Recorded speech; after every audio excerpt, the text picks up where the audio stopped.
kalibutan ng panganib, pati yung pagkakalulu sa kanya. Alam po natin ang history ni King David.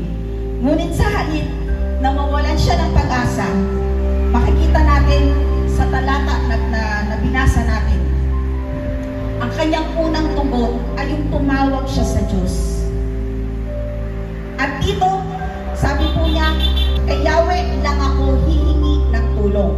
Pansinin po natin yung sinabi niya, kay Yahweh lang ako hihingi. Hindi po niya sinabi na hihingi tayo or hihingi sila.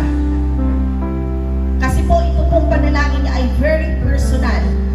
Makikita natin napaka-personal ng kanyang pananampalataya. Ito ay isang personal na desisyon para kay King David.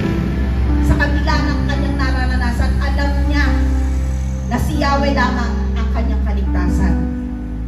At makikita rin natin, siya ay may tiyak na pananalig. Dahil sinabi niya, aking natitiyak, ililigtas ako. Ganun po kasigurado si King David.